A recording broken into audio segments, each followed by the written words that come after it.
মদিনার কামলিওয়ালা নবী শাবান মাসের মধ্যবর্তী রাতে নিসফে শাবানের রজনীতে আল্লাহর নবী জান্নাতুল বাকিয়াতে যাইয়া সাহাবায়ে কেরামের কবর জিয়ারত কইরা রাসূল যখন কান্না করতেছেন, আম্মাজান আয়েশা সিদ্দিকা রাদিয়াল্লাহু তাআলা আনহা হুজরা শরীফের দরজা থেকে তিনি দেখলেন রাতে জ্যোৎস্নার আলোটা এমন ভাবে প্রখর হয়েছে যেন দিনের আলোকে হার মানাচ্ছে। নবীজির চোখের পানি পড়তেছে। আম্মাজান আয়েশা সিদ্দিকা দরজা থেকে দাঁড়াইয়া দেখতেছেন। জিয়ারত শেষ করে রাসূল যখন হুজরা শরীফের মধ্যে আসলেন, আম্মাজান আয়েশা সিদ্দিকা রাদিয়াল্লাহু তাআলা আনহা দয়াল নবীর কদমে সালাম পেশ করলেন। তারপরে বলতেছেন, নবী গো,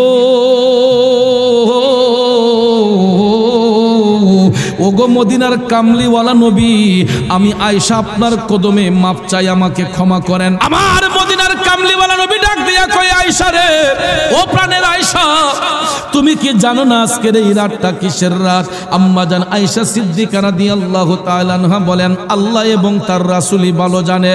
এই কথাটা বলার সাথে সাথে রাসূল বললেন, আয়েশা রে, আজকে হলো লাইলাতুল বারাআত। এ আয়েশা শোনো, বনু কালব গোত্রের বকরির গায়ে, বনু কালব গোত্রের বকরির গায়ে যতগুলা পশম রয়েছে আয়েশা রে, এই রাতে এর চাইতে অধিক হারে আল্লাহ আমার উম্মতের গুনাহ মাফ করবে। নবী নবী কইরা আমার মরণ যেন হয় গো, নবী নবী কইরা আমার মরণ যেন হয়।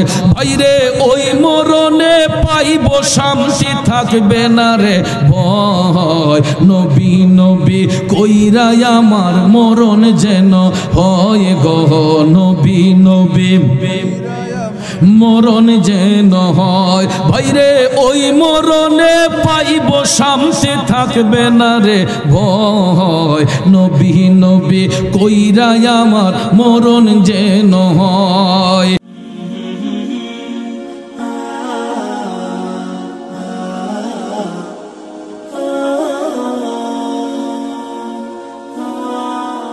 আমার বাবাজিরা, বন্ধুরা, ভদ্রলোককে জিজ্ঞেস করলাম, ভাই জিন্দা কবর মানে কি?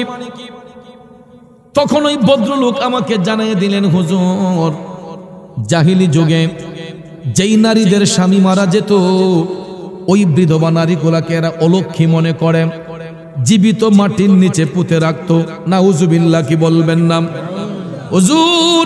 জাহিলি যুগে কারো ঔরসে যদি কন্যা সন্তান জন্মগ্রহণ করত, এরা ওই কন্যা সন্তানদেরকে জীবিত মাটির নিচে পুঁতে রাখতো। এই জন্য কিয়ামত পর্যন্ত ওই জায়গাটা এরকম ভাবেই থাকবে।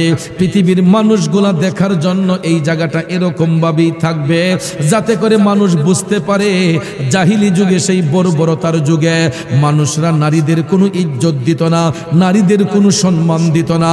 আল্লাহর হাবিব সাল্লাল্লাহু আলাইহি ওয়াসাল্লাম আর শুভাগমনের পরে মূর্তি স্থাপন দূর হয়েছে, নারীদের ইজ্জত অক্ষুণ্ণ রয়েছে, নারীদের ইজ্জত বুলন্দ হয়েছে, এবং ওই জাহিলি যুগের কুপ্রথা দূর হয়ে গেছে।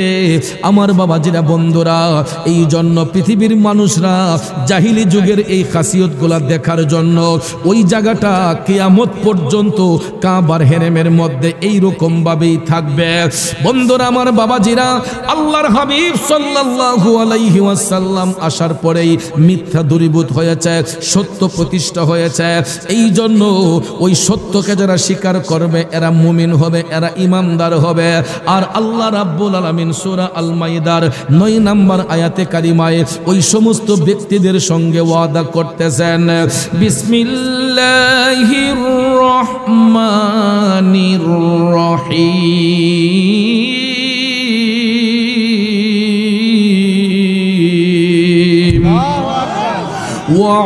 ওয়া'দাল্লাহু আল্লাযীনা আমানু ওয়া'আমিলুস সালিহাতি লাহুম মাগফিরাতুন ওয়া আজরুন আযীম।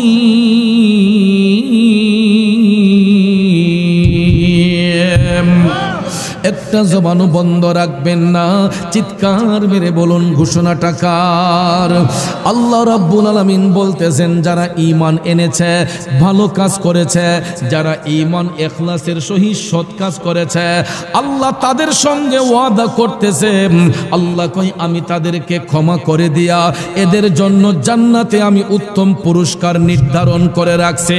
পক্ষান্তরে আল্লাহ রাব্বুল আলামিন এটাও জানিয়ে দিয়েছেন, ওয়াল্লাযীনা কাফারু ওয়া কাযযাবু বিআয়াতিনা উলাইকা আসহাবুল জাহিম।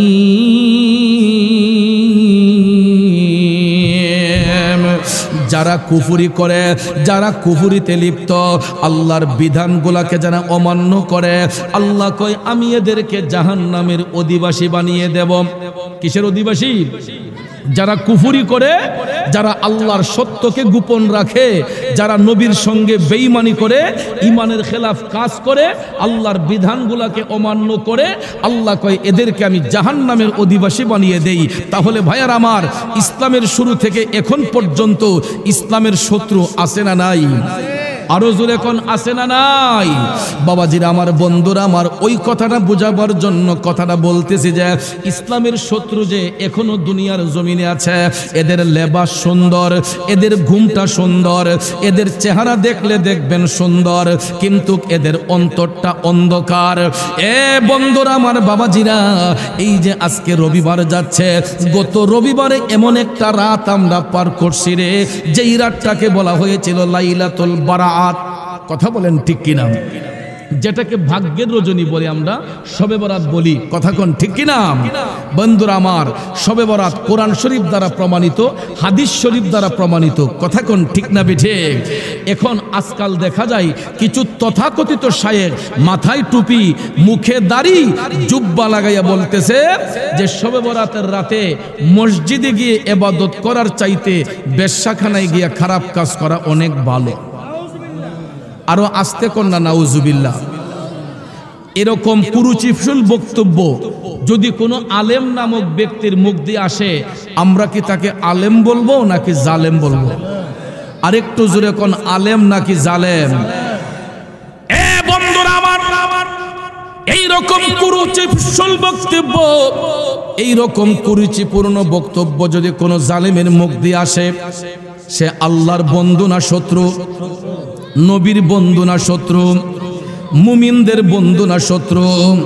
সে সবার শত্রু, ইসলামের বন্ধু হতে পারে না, কারণ সে কুফরি করেছে। কুফরি যে ব্যক্তি করলো সে কাফের হয়ে যাবে, ইমাম থেকে খারিজ হয়ে যাবে। কথা বলেন ঠিক না বেঠে? বন্ধুরা আমার, বাবাজিরা, সভ্য সমাজের কোনো ভালো মানুষের মুখ দিয়া এইরকম কুরুচিশীল বক্তব্য আসতে পারে না। কিন্তু দেখেন লামাযহাবি ফিতনার একটা দুষ্ট শয়তান, ওই শয়তানের নাম হচ্ছে আকরামুজ্জামান। ঠিক কিনা কম? আকরামুজ্জামান নামের এই বেয়াদব বলেছে লাইলাতুল বরাত রজনীতে মসজিদে গিয়ে ইবাদত করার চাইতে বেশ্যাখানায় গিয়ে নাকি খারাপ কাজ করা ভালো। নাউজুবিল্লাহ বলেন। বন্ধুরে,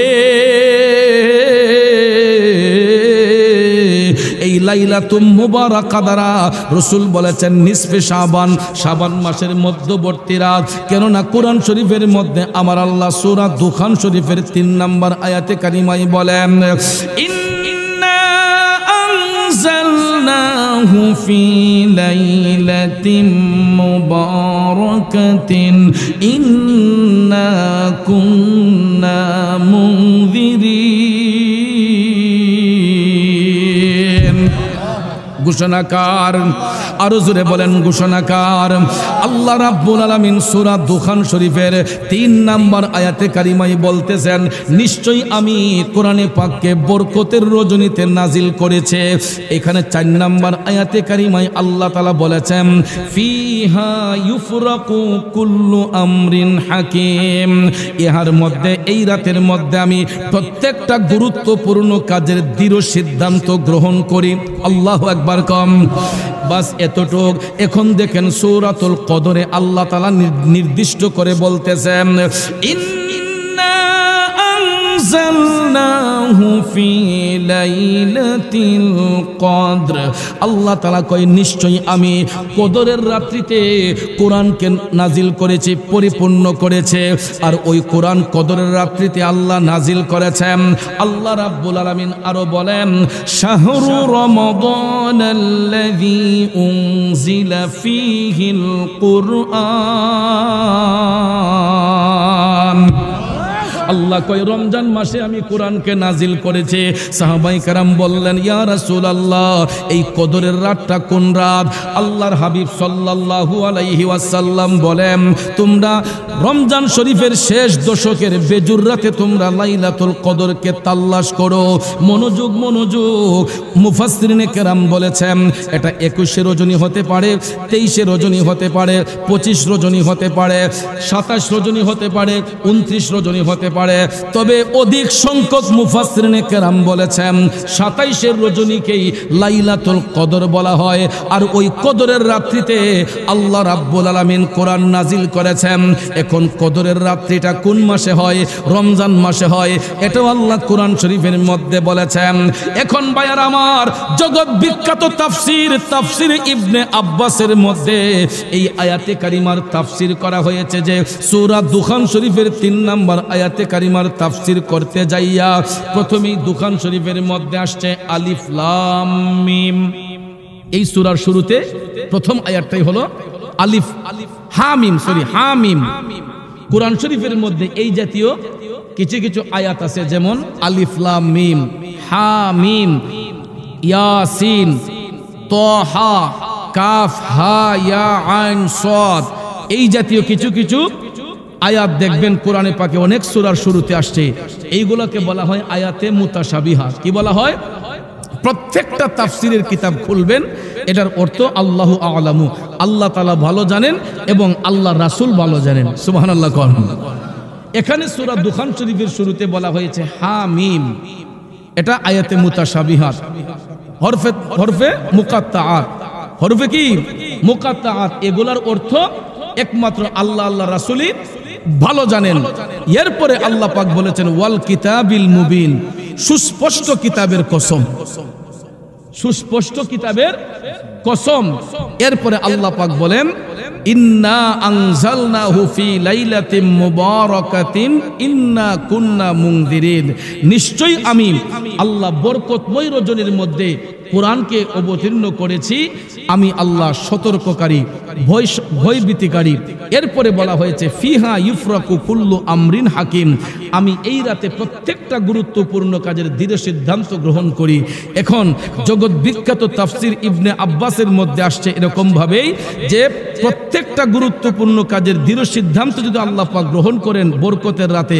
এখন এই বরকতের রাতটা কোন রাত? সাহাবায়ে কেরাম আল্লাহর নবীর জিজ্ঞেস করলে তখন নবী বলছেন লাইলাতুম মুবারাকা মিন নিসফে শাবান, শাবান মাসের মধ্যবর্তী রাতটাই হলো বরকতের রাত, মুবারকময় রাত। সুবহানাল্লাহ বলবেন না? এই জন্য তাফসীরে ইবনে আব্বাসের মধ্যে আসছে যেহেতু কোরআন শরীফ পৃথিবীর শ্রেষ্ঠ গ্রন্থ, এই কোরআনকে আল্লাহ অবতীর্ণ করবেন, এটাকে হুট করে করতে পারেন?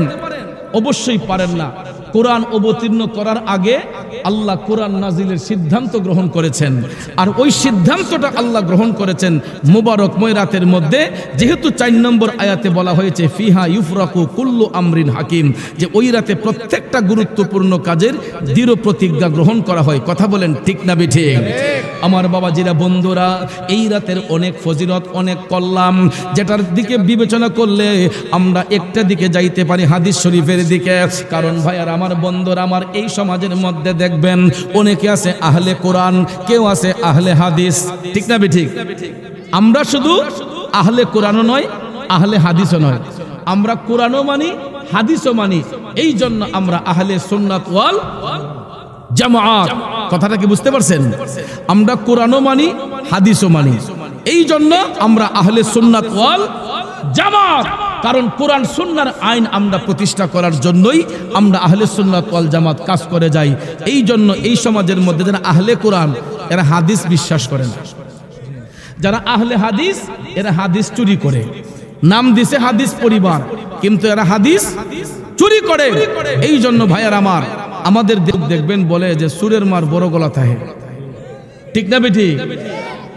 এবং অতি ভক্তি সুরের লক্ষণ। যারা সুর এরা দেখবেন এরা ভক্তি বিশ্বাসটা বেশি থাকে, ঠিক না বেটি? এই জন্য ভাইয়ার আমার ওই সমস্ত আহলে হাদিস থেকে দূরে থাকতে হবে, আহলে কোরআন থেকে দূরে থাকতে হবে, কারণ এইগুলা ইসলামের শত্রু, ইসলামের বন্ধু নয়। কথা কোন ঠিক কিনা? কারণ আহলে কোরআন যারা কোরআন মানে এরা হাদিস মানে না। আপনারা বলেন নবী যদি না আসতেন আমরা কি কোরআন পাইতাম? আরেকটু জোরে বলেন, কোরআন পাইতাম? তাহলে যুবক ভাইয়ারা আমার, নবী আসার কারণে কোরআন আসলো। এই জন্য কোরআন হলো আল্লাহর পক্ষ থেকে কালামে এলাহি, আর রসুল হচ্ছেন আল্লাহর পক্ষ থেকে রহমতে এলাহি, ঠিক না বেঠে? রসুল হচ্ছেন রহমতে এলাহি, কোরআন হচ্ছে কালামে এলাহি। আগে হচ্ছে রহমতে এলাহি, পরে আমার আল্লাহ কালামে এলাহি, আল্লাহর কোরআন পাঠিয়েছেন। আগে আল্লাহ রহমত পাঠাইছে, পরে আল্লাহ কোরআন পাঠাইছে। কথা বলেন ঠিক কিনা? এই জন্য যুবক ভাইয়ের আমার, কোরআন শরীফ শুধু সমাধান নয়, কোরআন এবং সুন্নাহর মাধ্যমে প্রত্যেকটা জিনিসের সুষ্ঠু সমাধান হয়। এই জন্য লাইলাতুল মুবারাকা সম্পর্কে হাদিস শরীফের মধ্যে এরকম ভাবে আসছে, নিসফে শাবানে আল্লাহর হাবিব সাল্লাল্লাহু আলাইহি ওয়াসাল্লাম আম্মা জান আয়েশা সিদ্দিকা রাদিয়াল্লাহু তাআলা আনহার হুজরা শরীফের মধ্যে ছিলেন। সুবহানাল্লাহ। কোন গভীর মনোযোগ। মদিনার কামলিওয়ালা নবী, মায়ার নবী, দয়ার নবী, নিসফে শাবানের রাতে, শাবান মাসের মধ্যবর্তী রাতে আম্মা জান আয়েশা সিদ্দিকা রাদিয়াল্লাহু তাআলা আনহার হুজরা শরীফের মধ্যে ছিলেন। দয়াল নবীর 11 জন বিবি, কয়জন? যারা হচ্ছে উম্মুল মুমিনিন, মুমিনদের মা, ঠিক কি নাম? এর মধ্যে সবচাইতে কনিষ্ঠ ছিলেন, বয়সে ছোট ছিলেন আম্মা জান আয়েশা সিদ্দিকা রাদিয়াল্লাহু তাআলা আনহা, ঠিক না ঠিক? এ যুবক বন্ধুরা, বাবাজিরা আমার, মদিনার কামলিওয়ালা নবী শাবান মাসের মধ্যবর্তী রাতে আম্মা জান আয়েশা সিদ্দিকা রাদিয়াল্লাহু তাআলা আনহার হুজরা শরীফের মধ্যে অবস্থান। হঠাৎ করে সূর্যাস্তের পরে মাগরিবের পরক্ষণে আম্মা জান আয়েশা সিদ্দিকা রাদিয়াল্লাহু তাআলা আনহা দেখতেছেন রাতের আকাশটা খুবই পরিষ্কার, লক্ষ লক্ষ তারকারাজি আকাশের মধ্যে মিটি মিটি জ্বলতেছে।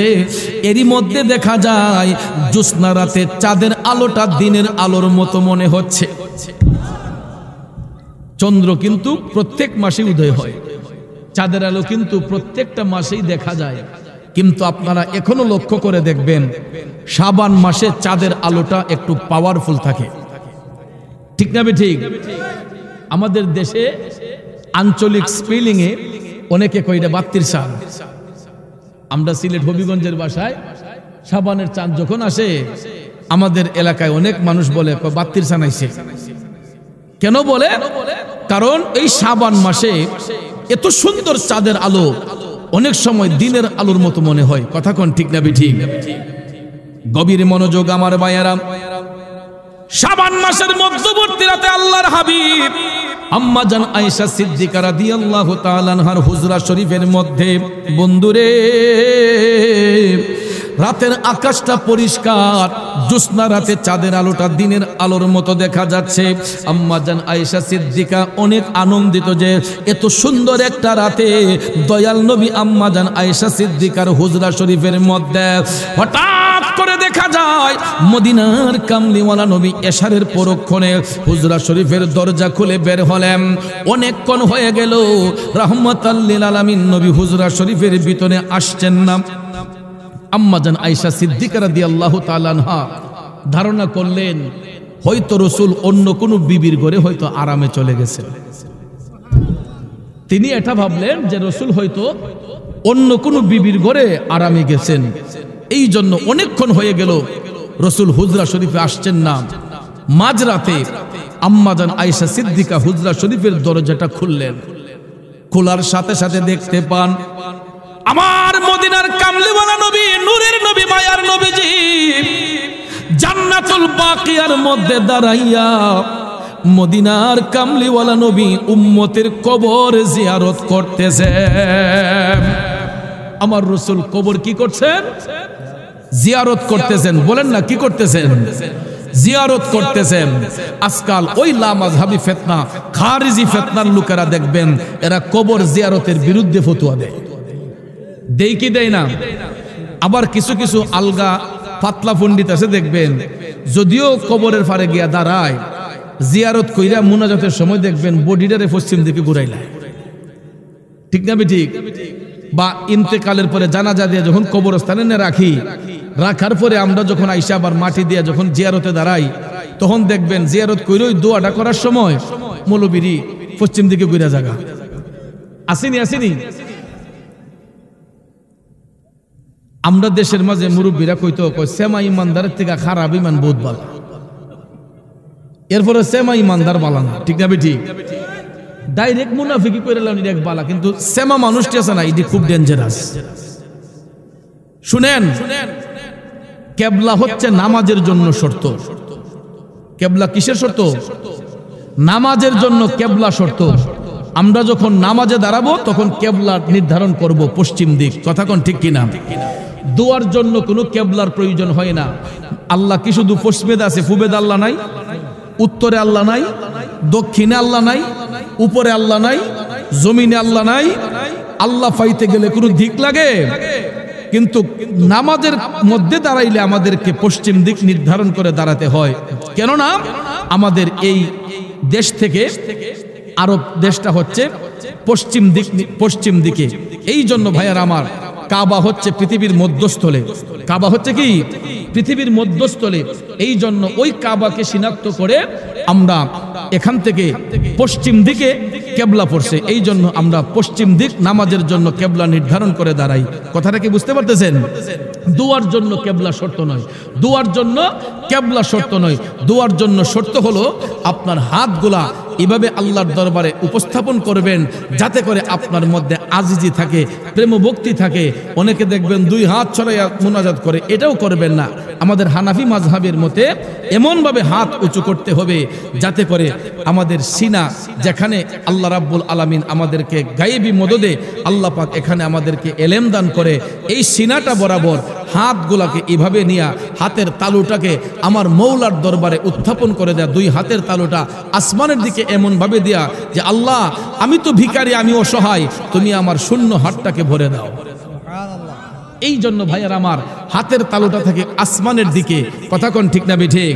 এই জন্য আমরা কবর স্থানে তো যাইয়া কবরবাসীর সঙ্গে দোয়া করি তাদের আত্মার মাগফিরাতের জন্য। আর কবর স্থানে তো কেউ কার্যা করার জন্য যায় না, মারামারি করার জন্য যায় না। নাকি মারামারি করার জন্য যান? আমার বাবা মারা গেছে, আমার দাদা মারা গেছে, দাদি মারা গেছে, আমি তার কবরের পারে যখন দাঁড়াই তখন তো মানুষ এমনিতে আপসেট হয়ে যায়, মানসিকভাবে এমনিতে আমরা মর্মাহত হয়ে যাই। যখন সন্তান গিয়া বাবার কবরে দাঁড়ায়, মার কবরে দাঁড়ায়, এমনিতেই দেখবেন চোখের পানিগুলা ঝরঝর করে পড়ে। এমন সময় দেখবেন কবরবাসীদেরকে সামনে রাইখা আমরা সূরা ফাতিহা পাঠ করে, সূরা ইখলাস পাঠ করে, দুরূদ শরীফ পাঠ করে, ইস্তেগফার কইরা আল্লাহর দরবারে যখন আমরা হাত উঠাই, আমরা মওলারে ডাক দিয়া বলি, ওয়া কুর রাব্বিরহামহুমা কামা রাব্বায়ানি সগীরা।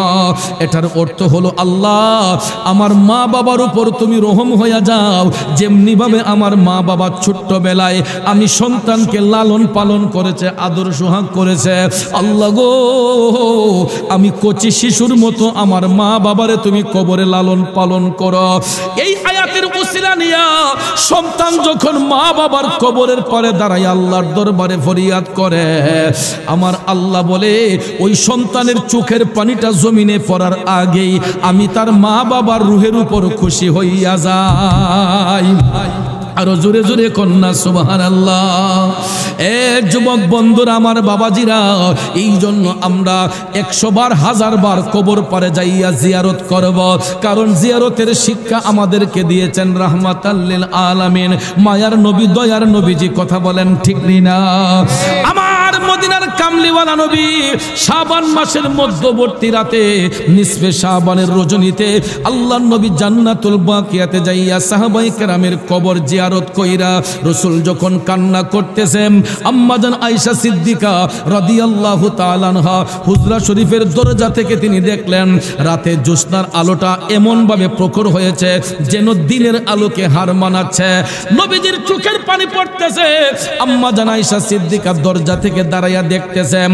জিয়ারত শেষ করে রাসূল যখন হুজরা শরীফের মধ্যে আসলেন আম্মাজান আয়েশা সিদ্দিকা রাদিয়াল্লাহু তাআলা আনহা দয়াল নবীর কদমে সালাম পেশ করলেন।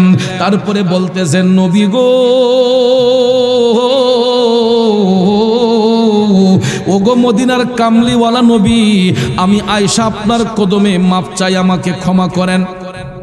আল্লাহর নবী মুস্কি হেসে বললেন আয়েশা কেন ক্ষমা চাচ্ছ, কি হয়েছে? তখন আম্মাজান আয়েশা সিদ্দিকা রাদিয়াল্লাহু তাআলা আনহা বলেন ইয়া রাসূলুল্লাহ, আপনি যখন হুজরা শরীফ থেকে বের হয়েছিলেন অনেকক্ষণ হয়ে গেল আপনি হুজরা শরীফে আসছেন না। আমি ধারণা করেছিলাম আপনি হয়তো অন্য কোনো বিবির ঘরে আরামে চলে গেছেন, কিন্তু নবী গো আমি লক্ষ্য করে দেখেছি আপনি অন্য কোনো বিবির ঘরে যান নাই। আমি দরজা খুলে দেখতেছি আপনি জান্নাতুল বাকিয়াতে দাঁড়াইয়া আপনার উম্মতের কবর জিয়ারত করে চোখের পানি ছেড়ে কান্না করতেছেন। তখন নবীজি মুস্কি হেসে বললেন আয়েশা, তুমি কি জানো না আজকের এই রাতটা কিসের রাত? আমার মদিনার কামলিওয়ালা নবী ডাক দিয়া কয় আয়েশা রে, ও প্রাণের আয়েশা, তুমি কি জানো না আজকের এই রাতটা কিসের রাত? আম্মাজান আয়েশা সিদ্দিকা রাদিয়াল্লাহু তাআলা আনহা বলেন আল্লাহ এবং তার রাসূলই ভালো জানে। এই কথাটা বলার সাথে সাথে রাসূল বললেন আয়েশা রে, আজকে হলো লাইলাতুল বারাআত। লাইলুন আরবি শব্দ, বারাআত এটা আরবি এবং ফার্সি ভাষার সংমিশ্রণে গঠিত। এই জন্য ভাইয়ার আমার এটাকে বলা হয় ভাগ্যের রজনী। আবার আমরা যে শবে বরাত বলি সব এটা ফার্সি শব্দ, বারাআত এটা আরবি এবং ফার্সি ভাষার সংমিশ্রণে গঠিত। সব মানে রাত্র, বারাআত মানে ভাগ্য, ভাগ্যের রজনী। আর হাদিস শরীফে রাসূল স্পষ্ট করে বলেছেন আয়েশা এই রজনী হচ্ছে লাইলাতুল বারাআত, এটা ভাগ্যের রজনী। তখন আম্মাজান আয়েশা সিদ্দিকা প্রশ্ন করলেন নবী গো, ভাগ্যের রজনীতে কি হয়? তখন আমার নবী ডাক দিলেন এ আয়েশা শোনো, বনু কালব গোত্রের বকরির গায়ে, বনু কালব গোত্রের বকরির গায়ে যতগুলা পশম রয়েছে আয়েশা রে, এই রাতে এর চাইতে অধিক হারে আল্লাহ আমার উম্মতের গুনাহ মাফ করবে। আরো জোরে জোরে কন্যা সুবহানাল্লাহ। এখন আপনারা বলেন নবীর কথা সত্য না মিথ্যা? এই জন্য যারা নবীকে সত্য জানে এরাই হয় মুমিন। আর ওই মুমিনরা কয় নবী নবী কইরা আমার মরণ যেন হয় গো, নবী নবী কইরা আমার মরণ যেন হয়। ভাইরে ওই মরণে পাইব শান্তি, থাকবে না রে ভয়, নবী নবী কইরা আমার মরণ যেন হয় গো, নবী নবী মরণ যেন হয়। ভাইরে ওই মরণে পাইব শান্তি, থাকবে না রে ভয়, নবী নবী কইরা আমার মরণ যেন হয়। ও যুবক আমার বাবাজিরা বলুন নবীর জন্য মরতে চাই কি চাই না? কারা কারা চাই দুইটা হাত উঁচু করে দেখাই। নারায়ে তাকবীর। এই আওয়াজে বোঝা গেছে যে বিরামপুরের মানুষ সব কবরের ভিতরে আছে। আপনারা কি জমিনও আছেন না কবরের ভিতরে আছেন? জমিনের উপরে থাকলে তো এটা নবী প্রেমিকদের আওয়াজ হয় না। নবীর জন্য যদি জীবন দিতে হয় এমন একটা আওয়াজ দিতে হইব, চিন্তা করা যাবে না যে গলা আছে না থাকবো, এই চিন্তা করে দেওয়া যেত না। যতটুক শক্তি আছে সব শক্তি উজাড় করে দিতে হবে। পারবেন ইনশাআল্লাহ? নারায়ে তাকবীর। আওয়াজ বাড়ছে না কমছে? এখন ইমানি স্লোগান দেন, নারায়ে রিসালাত, নারায়ে রিসালাত, আহলে সুন্নাত ওয়াল জামাত, মাসলাকে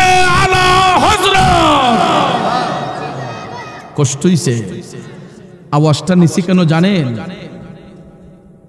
গত বছর বিক্রমপুর গেছিলাম, ঢাকা বিক্রমপুর। তো ইডে থেকে বিরামপুর, হিডা বিক্রমপুর। তো বিরামপুরও আওয়াজ দিছে, বিক্রমপুরও আওয়াজ দিছে। আওয়াজ যখন দিছে, আমি যখন নারে তাকবীর কইছি, সবাই আল্লাহু আকবার কইছে। যখন কইছি নারে রিসালাত, ওহন দেখি খালি একলা একলার মুখে দেখায়, একজনে আরেকজনের মুখে দিয়ে চায়। নবীর নামের স্লোগান দিতে পারে না। এটার একটা কারণ আমি খুঁজে পাইছি। কারণ ওই যে সেমাই ইমানদারটি, ওই সেমাই ইমানদারটি পাবলিক রে এমন ভাবে গাইডনেস করছে, এদেরকে নারে তাকবীরও বলাই লিছে। এখন শুধু বলে লিল্লাহি তাকবীর, শুধু বলে কি লিল্লাহি তাকবীর। আপনারা দেখেন ইতা ভাইরাস পেলাম আমরা এলাকা তো বিভিন্ন জায়গায় আই পড়ছে। পোস্টারের মধ্যে নারে তাকবীরও লেখে না, নারে রিসালাতও লেখে না, আহলে সুন্নাতও নাই, বিসমিল্লাহও নাই, লেখে বিসমিহি তাআলা। এরপরে লেখে লিল্লাহি তাকবীর, এবং কোনো কিছু কইলেও জুড়ে বলে লিল্লাহি তাকবীর, আল্লাহর জন্য তাকবীর।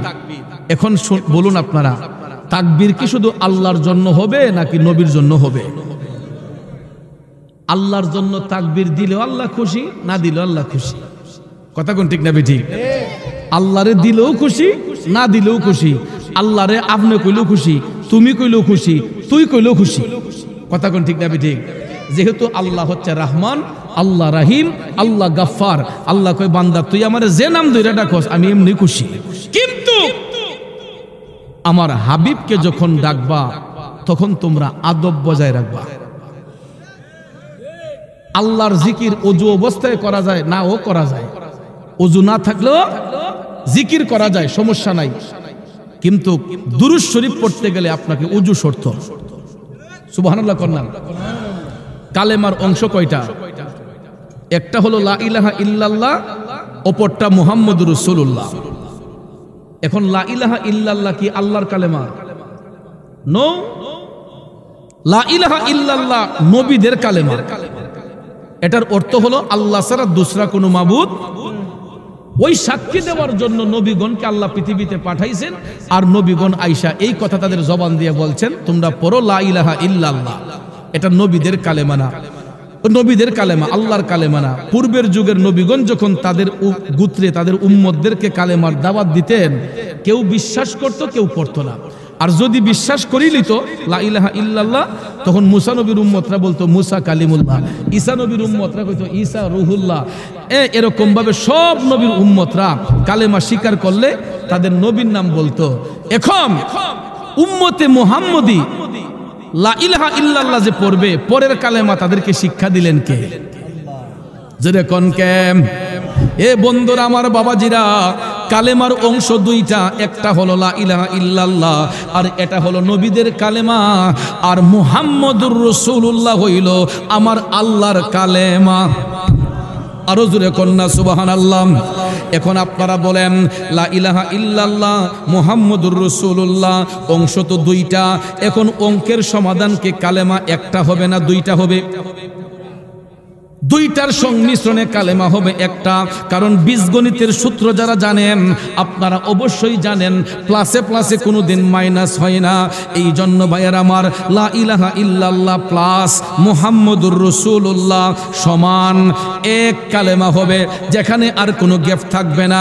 একটু অঙ্ক করে দেখেন, লা ইলাহা ইল্লাল্লাহ প্লাস মুহাম্মদুর রাসূলুল্লাহ সমান, এখন অঙ্কটা করেন, এখানে কি আলাদা কালেমা হবে না এক কালেমা হবে, যেখানে আর কোনো গ্যাপ থাকবে না। এটাই হলো ইমানদারদের নিশানা। ওই কালেমা যারা ঈমান ইখলাসের সহিত পাঠ করবে এরা হবে ইমানদার, আর যারা কালেমা পড়ার পরে কালেমার সাথে বেঈমানি করবে এরা হবে মুনাফিক। কথা বলেন ঠিক না বিঠিক? এখন বাবাজিরা আমার, আল্লাহর জন্য তাকবীর দিলে আল্লাহ খুশি, না দিলেও খুশি। আল্লাহ কয় আতিউল্লাহ ওয়া আতিউর রাসূল। যখন আমি আল্লাহর ইত্তেবা করবা, সাথে সাথে আমার হাবিবের ইত্তেবা করবা। ঠিক না ঠিক? আতিউল্লাহ ওয়া আতিউর রাসূল, আল্লাহ কয় আমার ইত্তেবা করো, আমার হাবিবের ইত্তেবা করো। আবার সূরা নিসার মধ্যে আল্লাহ বলেছেন ওয়া মাই ইউতিউর রাসূলা ফাকাদ আতা আল্লাহ, যে আমার রাসূলের আনুগত্য করলো সেই মূলত আমি আল্লাহর আনুগত্য করলো। তাইলে মূর্খ মৌলবি জাহালি লিল্লাহি তাকবীর কইয়া চিল্লায়, আল্লাহর জন্য তাকবীর দিল, নবীর তাকবীর কই? এ বন্ধু, লা ইলাহা ইল্লাল্লাহ যদি সকাল থেকে সন্ধ্যা পর্যন্ত জপতে থাকেন, কালেমার সমাপ্তি হবে। ওই কালেমার সমাপ্তি গিয়া তখন গিয়া হবে যখন আমার নবীর নাম যুক্ত করা হয়, ঠিক না বিঠিক? এই জন্য কবি বলেছেন কালমার আগে পরে আল্লাহ, মাঝখানে রাসূল, সৃষ্টি কুলে মুদের নবীর নাই যে সমতুল। আল্লাহ পাকের প্রিয় নবী সৃষ্টির উপরে এলেন নূরের নবী, যখন মক্কা নগরে এলেন নূরের নবী, যখন মক্কা নগরে, ঠিক কিনা বলেন? যুবক বন্ধুরা আমার, বাবাজিরা গো, এখন দেখেন আল্লাহ হাবিবরে কেমনে ইজ্জত দিছে। দুনিয়ার মোল্লা মুন্সি নবীর ইজ্জত কমাইতে চায়। আরে ব্যাকল শুনো রে, লা ইলাহা ইল্লাল্লাহ নবীদের কালেমা, মুহাম্মদুর রাসূলুল্লাহ আল্লাহর কালেমা। এখন দেখেন ভাইয়ার আমার, লা ইলাহা ইল্লাল্লাহ লিখতে আরবি যতটা অক্ষর লাগে, মুহাম্মদুর রাসূলুল্লাহ লিখতে আরবি ততটা অক্ষর লাগে। প্র্যাকটিক্যালে জান না, এতক্ষণ তো টেকনিক্যাল বলছি, প্র্যাকটিক্যাল ভাবে গিয়ে দেখবেন লা ইলাহা ইল্লাল্লাহ কালেমা লিখতে আরবি যতটা অক্ষর লাগে, মুহাম্মদুর রাসূলুল্লাহ লিখতে আরবি ততটা অক্ষর লাগে। মক্কাতুল মুকাররমা লিখতে আরবি যতটা অক্ষর লাগে, মদিনাতুল মুনাওয়ারা লিখতে আরবি ততটা অক্ষর লাগে, মসজিদ লিখতে যতটা অক্ষর লাগে, মাদ্রাসা লিখতে ততটা অক্ষর লাগে। নামের সাথে নাম মিলাইয়া আপন হাবিবরে ইজ্জত দিছে কে? ওয়ারাফা আল্লাহ কয় বন্ধু গো, দুনিয়ার মোল্লা মুন্সি আপনার ইজ্জত দিলেই কি না দিলেই কে? আমার আল্লাহ কয় হাবিব, আপনার ইজ্জত আপনার প্রশংসা তো আমি আল্লাহ বাড়াইয়া দিছি। দুনিয়ার কেউ নবীর ইজ্জত কমাইতে পারবো? বাড়াইতে পারবো? বাড়াইবারও সাধ্য নাই, কমাইবারও সাধ্য নাই। আল্লাহ কয় ওয়ারাফা'না লাকা যিকরাক, হাবিব আপনার ইজ্জত আপনার প্রশংসা আমি আল্লাহই বাড়াইয়া দিছি। এই জন্য চট্টগ্রামের একজন শায়ের লিখছেন, রাসূল আমি তোমায় না চিনিলে তোমার কি আসে যায়, মোরা তোমায় না চিনিলে তোমার কি আসে যায়। দুনো জাহান নবীজির নূরি কদমে ঝুকায়, দুনো জাহান নবীজির নূরি কদমে ঝুকায়, ঠিক না বেঠে? এই জন্য ভাইয়ারা আমার, বন্ধুরা, আমরা নবীর গোলামিতে মাশগুল, কারণ আমরা নবীর ইজ্জত বাড়াইবারও সাধ্য নাই, কমাইবারও সাধ্য নাই। গোলামি করে তো শেষ করতে পারতাম না, ঠিক না বেঠিক? আগে নবীর গোলাম বনেন, আশেক হইল পরে পুস্টারটার মধ্যে তো খালি নাম টাইটেল লিখতে লিখতে ইফার থেকে ইফার জায়গা। আন্তর্জাতিক খ্যাতি সম্পন্ন মুফাসসিরে কুরআন, এবারে দেখা যায় মুফতি আজম, মুফাসসিরে আজম, মুনাজিরে আজম। আমি দেখি এক মাহফিলে গেছি, পরে আমার নামের আগে এটা লেখছে মুফতি আজম, মুনাজিরে আজম, এরপরে লেখছে আশেকে রাসূল মাশুকে এলাহি। পোস্টারটা দেখি আমার কলজাটা একদম সিরা যেতেছে, আর আমার নিজের কাছে নিজের লজ্জা লেগে গেছে। তখন আমি মানুষদেরকে বুঝাবার স্বার্থে বললাম, ভাই আপনি যে আমার মুফতি আজম লিখলেন, বুঝা লেখছেন না বুঝা লেখছেন? আপনি যে আমার মুনাজিরে আজম লেখছেন, বুঝা লেখছেন না বুঝা লেখছেন? রাও করে না। আমি কইলাম, শুনেন, আবেগ দিয়া এমন কিছু কাজ করতে নাই যেটাতে আমার ইজ্জত আরো কমে। কারণ আমি জাস্ট ফেকা কমপ্লিট করে হবিগঞ্জ শরিয়া বোর্ডের অধীনে একজন নগণ্য সদস্য, মুফতি আজম এখনো হতে পারি নাই। কেননা মুফতি আজম বলা হয় তাদেরকে যারা শত শত মুফতির উস্তাদ, যারা কি শত শত মুফতির উস্তাদ এবং 12 বছর যারা ফেকা নিয়ে গবেষণা করে, এক যুগ যারা ফেকা নিয়ে গবেষণা করে, এদেরকে বলা হয় মুফতি আজম। এরপরে মুনাজিরে আজম। মুনাজিরে আজম কারে বলে? যারা বাতিলের বিরুদ্ধে অসংখ্য বাহাস মুনাজারার মধ্যে দক্ষতা পারদর্শিতা অর্জন করে সুখ্যাতি অর্জন করেছেন। এদেরকে বলা হয় যারা হাজারো মুনাজিরের উস্তাদ, এদেরকে বলা হয় মুনাজিরে আজম। এরপরে আমি বললাম, আপনি যে আমার নামের আগে আশেকে রাসূল লিখছেন, আমি তো এখনো ভালো করে নবীর গোলামি বলতে পারছি না। আমি আশেক হইলাম কোন সময়?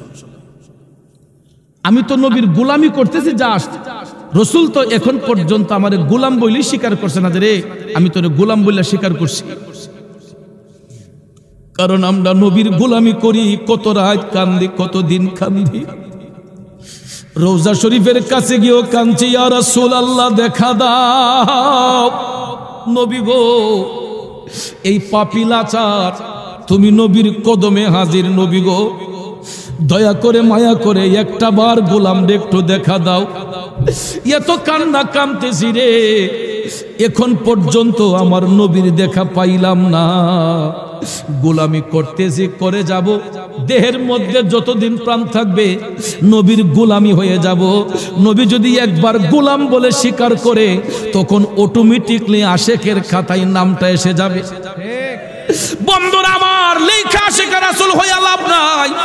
কাম কইরা নবীর আশেক হন, আগে নবীর গোলামি করে, গোলামি করতে করতে অটোমেটিকলি আশেকের খাতায় নাম আসবে। এই জন্য আব্বাজির আমার, অহংকার, রিয়া, তকব্বরি এইগুলাকে দমন রাইখা নবীর গোলামি করতে হবে ইখলাসের সহিত, খালিস নিয়তে নবীর গোলামি করতে হবে। ঠিক কিনা বলেন? এই জন্য আমার ভাইয়েরা, ইমানদাররা কয়, নবী নবী কইরা আমার মরণ যেন হয় গো, নবী নবী কইরা আমার মরণ যেন হয়। ভাইরে, ওই মরণে পাইব শান্তি, থাকবে না রে ভয়। নবী নবী কইরা আমার মরণ যেন হয় গো, নবী নবী কইরা আমার মরণ যেন হয়। কষ্ট হচ্ছে আমার বাবাজিরা, একটা জবানও বন্ধ রাখবেন না, চিৎকার মেরে বলুন আল্লাহু আকবার। আরে বিরামপুরের বাবাজিরা, ও সুন্নি প্রেমিক বাবাজিরা, আমার সম্মানিত মা বোনরা যারা শুনছেন গো, আমার মদিনার কামলিওয়ালা নবী ডাক দিলেন, আয়েশা রে, এই রাতে বনু কালব গোত্রের বকরির গায়ে যতগুলা পশম রয়েছে, এর চাইতে অধিক হারে আমার উম্মতের গুনাহ মাফ করবে। তাইলে বলুন, নবীর জবান মুবারক দিয়া যদি এই কথা বের হয়, এটা সত্য না মিথ্যা? এই কারণে আমরা এই লাইলাতুল বরাত রজনীতে যখন আসে, এমনিতে তো জিয়ারত করি, এরপরও দেখবেন লাইলাতুল বরাত যখন আমাদের মধ্যে আসে, আমরা সম্মিলিতভাবে আমরা গিয়ে কবরস্থানে গিয়ে হাজির হইয়া জিয়ারত করি। কথা কোন ঠিক কিনা? আপনাদের এলাকায় এই সিস্টেম আছে কিনা আমি জানি না। আমাদের এলাকায়, আমাদের গ্রামে আমরা পুরা গ্রামবাসী মিললাম নির্দিষ্ট একটা সময় নির্ধারণ করি, আগে থেকে আমরা জানাই দিই সবাইকে, নির্দিষ্ট একটা টাইম সিলেক্ট করে আমরা পুরা গ্রামবাসী মিল্লা কবরস্থানে যাইয়া আমরা কবরবাসীর কবর জিয়ারত করি। আপনাদের এই দেশে এই সিস্টেম আসেনি? অনেকে যায় আর অনেকে যায় না। আমরা পুরা গ্রামবাসী মিল্লা লাইলাতুল বরাত যখন আসে, আমরা গ্রামবাসী সবাই মিল্লা গিয়া কবরের পারে গিয়া, কেউ মাল লাগে কান্দে, বাবার জন্য কান্দে, দাদার জন্য কান্দে, দাদির জন্য কান্দে, এরকম ভাবে কান্দা আল্লাহর দরবারে দোয়া করে। আর এই শিক্ষা আমাদেরকে দিয়েছেন রাহমাতাল লিল আলামিন। কথা কোন ঠিক না বেঠে? তাহলে যারা জিয়ারতের বিরুদ্ধে ফতোয়া দেয়, এরা কি নবীর বন্ধু নাকি নবীর শত্রু?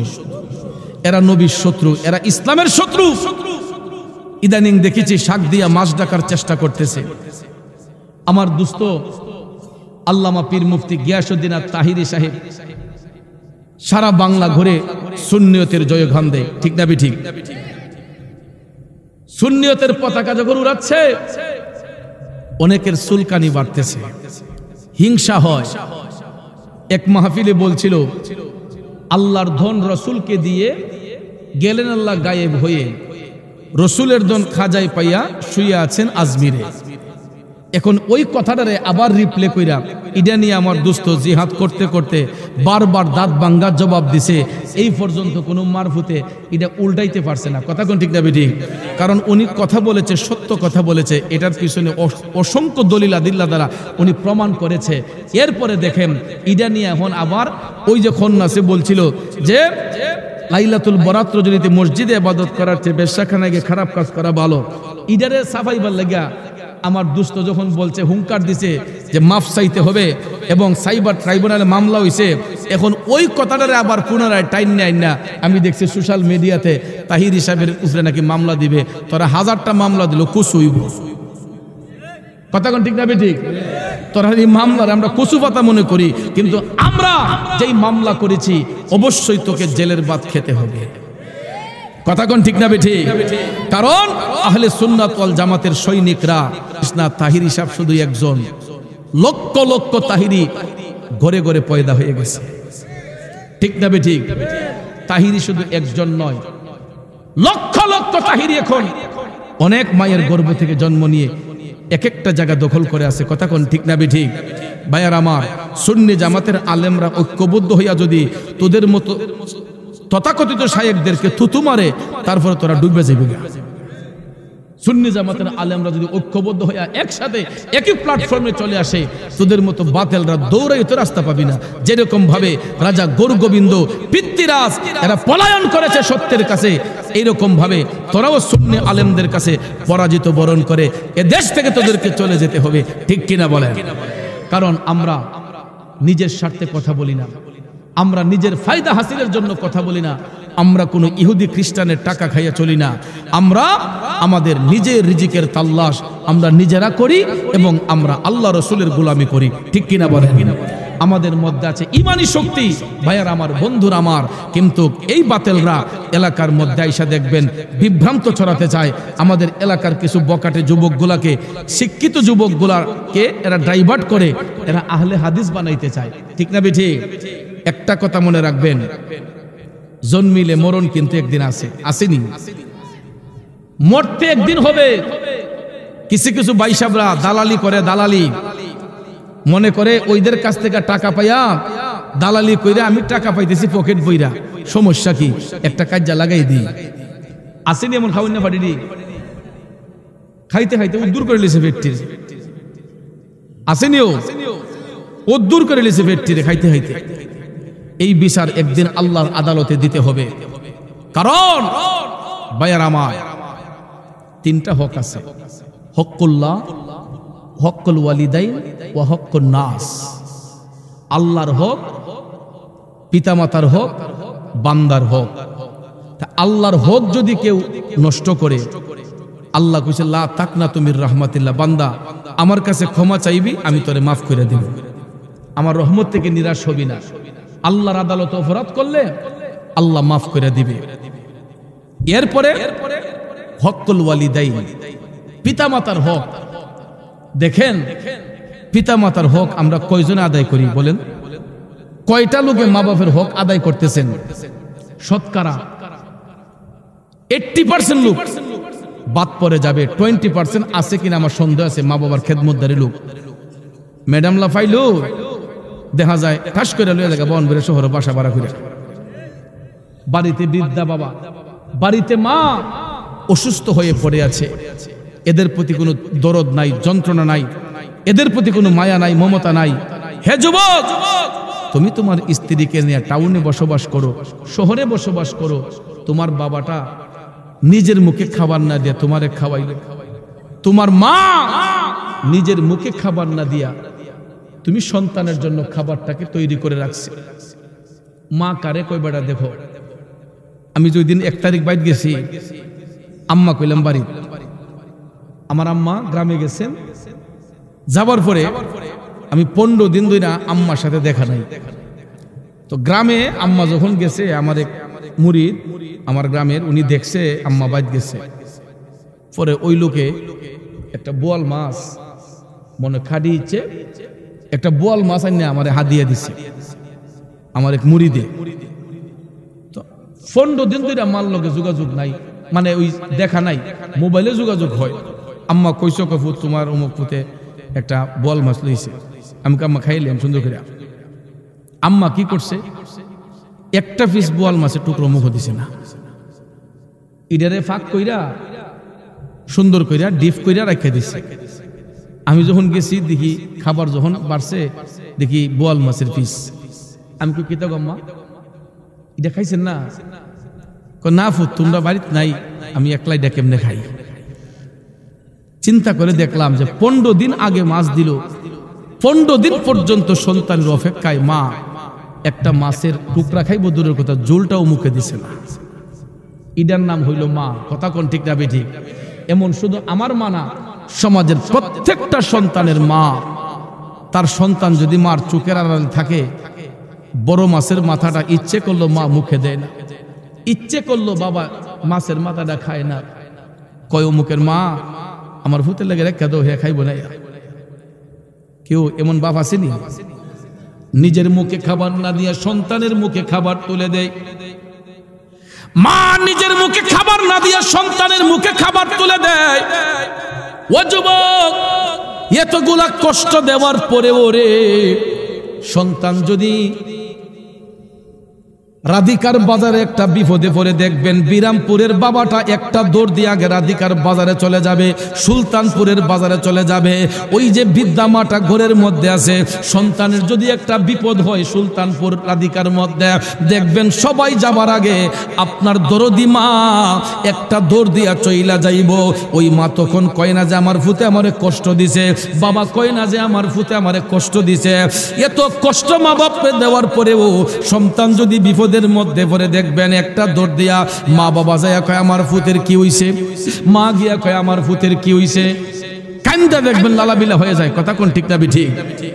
ওই মা তার হক যদি আমরা আদায় নাও করি, কোন মা সন্তানের উপর রাগ রাখে না, অভিমান রাখে না, সন্তানদেরকে ক্ষমা করে দেয়। ঠিক না ঠিক? তবে হক্কুন নাস, বান্দার হক, কেউ যদি কারো হক নষ্ট করে, যতক্ষণ হকদারের হক বুঝিয়ে না দিবে, ততক্ষণ পর্যন্ত আল্লাহ তারে ক্ষমা করবে না। কথা কোন ঠিক না ঠিক?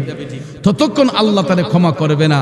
আমাদের দেশের মাঝে এমন লোক আছে, দেখবেন খাইতে খাইতে উদ্দুর হয়ে গেছে, দোকান বাকি আনে, এই আনে সেই আনে। তখন বিক্রেতা যদি কাস্টমারের কাছে টাকা চায়, 3 দিন পরে দেখবেন রাস্তাটা ঘুরাইলা, এই ফটো দিয়ে যায় না। আসেনি এমন লোক? আমরা এমন বালা মানুষটি, হ্যাঁ, দোকান থেকে বাকি খাইতে খাইতে যখন 10,000 5,000 হয়ে যাগা, তখন বেটার দোকানের সাইডে দিয়ে যায়। আসেনি এমন? আপনারা বলেন তো, হকদারের হকটা যদি আমি না দিয়া যদি মইরে যাইগা, আমি কি কবরের ঘাট পার হতে পারবো? কবরের ঘাটে আটকা পড়ে থাকবে। এই জন্য দেখবেন জানাজার মাঠে যখন আমরা মুর্দাকে নিয়ে যাই, নারী হোক পুরুষ হোক, দেখবেন ওসিয়তকারীরা, ওই যে তার আউলাদরা জানাজার মাঠে দাঁড়াইয়া কয় যে আমরার জানা মতো কোনো পাওনা দাওনা নাই, এরপরে যদি কেউ কোনো লেনদেন থাকে আমরার লোক যোগাযোগ করেন, আমরা বুঝাই দিয়ে দিব। কইনি এটা কেন বলে? কারণ হকদার যদি তার পাওনা থাকে, যতক্ষণ ওই ব্যক্তি তারে মাফ না দিবে, ওই ব্যক্তি কবরের ঘাট থেকে পার হতে পারবে না, ওই জায়গাতেই সে আটকা পড়ে যাবে। কারণ হকদারের হক যতক্ষণ বুঝাইয়া না দিবে। কিন্তু আমাদের দেশের মধ্যে দেখা যায় এরকম অনেক মানুষ আছে, একজন আরেকজনের হক মাইরা খাইছে। আসেনিও? হকদারের হক আদায় করছে না, এই যে বাকি সাকি খাইয়া এমনে হেমনে ঋণ ফিন কইরা লাখ লাখ টাকা মানুষের দিলের মধ্যে আঘাত দিয়ে আনছে। একটা কথা জেনে রাখবেন, মন ভাঙ্গে না মসজিদ ভাঙ্গে, ভাঙ্গে আমার আল্লাহর ঘর, ভাঙ্গে আমার আল্লাহর ঘর, মন মন্দিরে আল্লাহর বাড়ি, ব্যথা দিস না তার ভিতর। কথা বলেন ঠিক কিনা? এ বন্ধু, নামাজ কাজা করেন আল্লাহ ক্ষমা করব, রোজা কাজা করেন আল্লাহ ক্ষমা করব, কিন্তু বান্দার হক নষ্ট করলে যতক্ষণ ওই বান্দা ক্ষমা না দিবে, আমার আল্লাহও ক্ষমা দিবে না। ঠিক না ঠিক? জায়গা জমিন নিয়ে দেখবেন ঠগায়, কয় তুই ফার্স্ট টাইম দা, তুই ফার্স্ট টাইম দা, এভাবে দেখবেন অনেক জায়গার মধ্যে ঠগাঠগি করে। কথা কোন আছে না নাই? ঠগাঠগি করে। ভাইয়ার আমার, বন্ধুর আমার, এই ঠগাঠগি কইরা লাভটা কি? আমরা তো কবরে যেতে হবে, ঠিক না? সুদের ব্যবসা, ঘুষের ব্যবসা কইরা দেখবেন রমরমা হয়ে গেছে, ভাবে যে আমি তো একদম লাখপতি কোটিপতি গেছি গা। খাইতে খাইতে উদ্দুরুসা, সাদারে কালো বানায়, কালোরে সাদা বানায়। এটা আসেনি আপনাদের এলাকা? রাউদি করেন না, হ্যাঁ? এরপরে দেখবেন সারা দিন ঘুমাইয়া জোর তো উঠিয়া মুসের মাঝে তেল দিয়া শাস্ত্র লেগে কেউরা লাগে বইব। এরপরে আপনি গিয়া কইছেন, ও আমার তো এই সমস্যা, যা বাদ দিয়া ঘুমা, দেহাম তো আমিও। এরপরে দেখবেন ফটো 500 টাকার নোটটা ঢুকাই দিল, লগে লগে গিয়া কয় তারে কি মাইরা টেয়ার নিতে পারবা, ফাউনা টেহা ফাইট চাইতে গেছে, ওহন গা তা সর্দারি কইরা কইতেছে মাইরা তো করতে করতে হানন জানা, হন দে হন একটা মিলজিল কইরা নি কমে বেশি কইরা নি একটা করে লওন যা। কিন্তু এরপরও চেষ্টা করে না যে আমি হকদারের হকটা তার কাছে বুঝাই দিই। লোকটা যে এত কষ্ট করলো, তার যে এত কিছু আমি তার কাছ থেকে আনলাম, এটা একটু কম্প্রোমাইজ করে দিই, এটা না করে দেখা যায় সে টাকা ঘুষ খাইয়া সাদারে কালা বানাইছে, কালারে সাদা বানাইছে। এটা আসেনিও, বহু আছে। এই জন্য আমি প্রায় সময় কই, ওরে বাগানে বৃক্ষের সীমা নাই,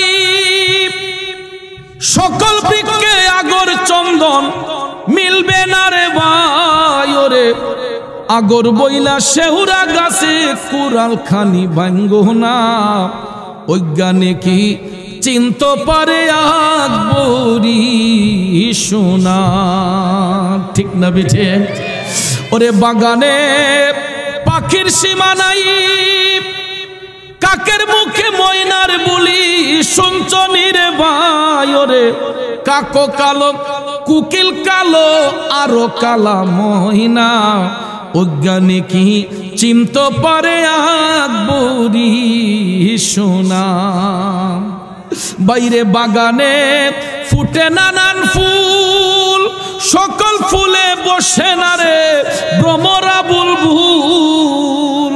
ওরে পদ্ম ফুল তুলিতে যাইও যার মনির ফুল তুইল না, অজ্ঞানে কি চিন্ত পারে আকবরী সোনা। রাগ করতেছেন? বাগানে সর্পের সীমা নাই, আদর কইরা সর্পরে কেউ শুইও না রে ভাই। ও তার সর্বঙ্গে বিশ্বে বরা ধ্বংসিলে প্রাণ বাঁচে না, অজ্ঞানে কি চিন্ত পারে আকবরী সোনা। জোরে কন্যা মার হাওয়া, আরো জোরে কন্যা মার হাওয়া। কথাটা সত্য না মিথ্যা?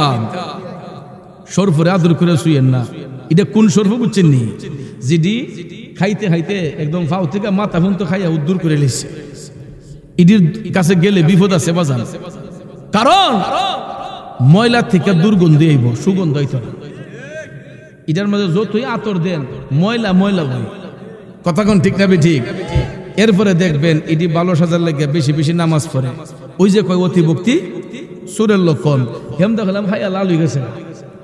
কিন্তু এরপরে দেখবেন হকদারে হক নষ্ট করে, এরকম দান্দা মান্দা কইরা উদ্দুরুস হয়ে জায়গা দেখা যায় আসিল একদম রাস্তার বহির হয়ে গেছে কোটিপতি, হারাম পথে। ইডিরে আল্লাহ আবার মাঝে মাঝে কিছু বিচারও করে। ইডিরে কিছু কিছু জাগার মানুষ আল্লাহ জাগাত নাই বেজ্জতির ফালাত ফালায়। তো এরকম একটা আছে উদ্দুর করে লেছে খাইতে খাইতে, তখন তার জিফুত আস্তে আস্তে বড়ইতেছে নি। হওয়ার পরে গোটক আইসে তার জিয়ের লাগে বিয়ার আল্লাহ লাগে আইসে পরে গোটক কয় দেখিস আমি গেলাম টাউন ছাড়া আমার জি বিয়া দিতাম না, শহরের জামাই ছাড়া বিয়া শাদী দিতাম না। জামাই আনলে গ্রামের জামাই যদি তুমি শিল্পপতি আনো আমি দিতাম না, কিন্তু শহরে চাকরিজীবী হইতে হবে। আমি বহুত কষ্ট করে জি ফালছি। আচ্ছা কাহা ঠিক আছে। এরপরের দিন দেখা যায় গোটকে শহর থেকে বিয়ার আলাপ একটা লইছে। কাহা বিয়ে আনছি একটা, কিতা? আরে বই না কই যা।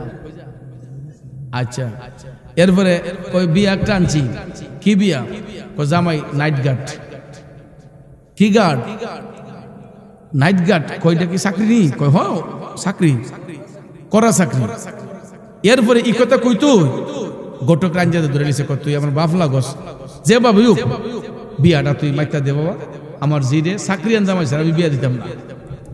যেমনি মিল জিল কইরা এই নাইট গার্ডের সাথে জির বিয়া দিলাইছে। দিছে পরে জি যখন গেছে শহরের বাড়ি, কদিন পরে কয় আমার জিটা যে দিলাম একটু দেখকাই না, ভালো আছে না, সুখে আছে না, দুঃখে আছে। গেছে পরে গিয়া দিনের বেলা গেছে তো গিয়া দেখা জামাই নাকটাই না ঘুমাইতেছে। যাক জামাই মনে শরীরটা বালা না, ঘুমাক।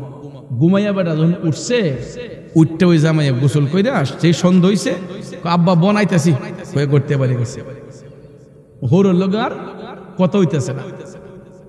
এরকম ভাবে একদিন দুই দিন পার হয়ে গেছে। কাকো কিরে জিয়ের বাড়িতে এলাম, জিয়ের জামাই কিতা এমন চাকরি করে বেড়ান লাগে কতই কইতারি না, আজগা দেখমু আমার জামাই কি চাকরিটা করে, সারাদিন ফিরা ঘুমা আর সন্ধ্যাবেলা বাড়ি জায়গা কি চাকরি করে। এরপরে দেখা যায় জামাই একদিকে বাইরে হইছে, শ্বশুরও ফিস ফিস গেছে, গিয়া আড়ালের মাঝে বইয়া রয়েছে, দেখি জামাই কিতা করে, গিয়া দেহে গেইটের সামনে হারিয়া জামাই বাসি ফু মারে আর কদ্দুর ফর ফর কয় খবর দো, একটু পর পরই জামাই শিক্ষার একটা মারে খবর দো, বাসিত ফু মারে। ওহন তো এই কাম দেখা এখন শ্বশুরে বেটা হারাতে পড়ে আছে, হাই হাই হাই রে এটা দি ফারাদার, এটা কি কাম করলো, ফারাদার দি আমার জিয়ের জামাই দই যাইছে ঘরের মাঝে, কই জি গো কিতা করছি, কয় আব্বা, জামাই না বলে শহর চাকরি করে, কয় জি চাকরি করে তো, কয় কি চাকরি, কয় তোর না জামাই না বলে নাইট গার্ড, কয় জি আব্বা নাইট গার্ডও তো রাত্রে পাহারা দেয়, আরে ইটা দিয়ে দুই তিনটা আমার বাড়িতে ফিরে রয়েছে, ইটা তো দুই তিনটা আমার বাড়িতে ফিরে রয়েছে, কয় জি গো সর্বনাশ করে লেছি। তো ভাইয়ের আমার ওই ব্যক্তির জন্য পুরস্কার এটাই হবে, কারণ সে যেমন দুনিয়াতে মানুষকে ঠকাইছে, আল্লাহ তাআলা তার দুনিয়ার মধ্যে ঠকাইছে, কারণ সে যেই শ্রেণীর মানুষ ছিল ওই শ্রেণীর মানুষের সঙ্গে তারে আল্লাহ মিলাইয়া দিছে। কথা কোন ঠিক না ঠিক? এই জন্য হারাম কুররা হারাম খাইয়া যতই উপরে উঠো, আল্লাহ তাআলা তাদেরকে ইচ্ছে করলে ধ্বংস করে দিতে পারে কি পারে না? জোরে কোন পারে কি পারে না? তাহলে এই সমাজ থেকে হারামকে দূর করতে হবে, হককে প্রতিষ্ঠা করতে গেলে আমাদেরকে ঈমান ইখলাসের সহিত জিন্দেগি কাটাইতে হবে, মাতা পিতার খেদমত করতে হবে। কথা বলেন ঠিক কিনা?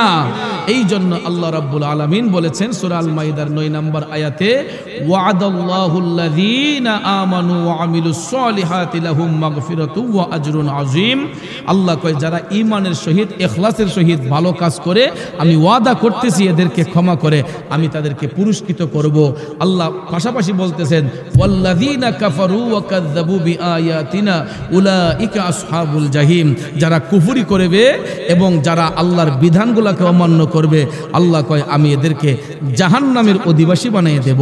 তাইলে বলুন আমরা জান্নাত চাই না জাহান্নাম চাই? জান্নাত যদি কামনা করতে হয় আমরা ইমানি জিন্দেগি কাটাইতে হবে, নবীর গোলামিতে মাশগুল হতে হবে, মাতা পিতার খেদমত করতে হবে, সমাজের মধ্যে ভালো কাজ করতে হবে। তাইলে ভালো কাজ করতে গিয়া আজকে যে আমার যুব সমাজরা এই বিরামপুর সরকারি প্রাথমিক বিদ্যালয় মাঠে গাউসিয়া সুন্নি যুব সংগঠনের প্রেমিকরা এরা যে এই মাহফিলটা করছে, আমরা খুশি না বেজার? আরো জোরে কোন খুশি না বেজার?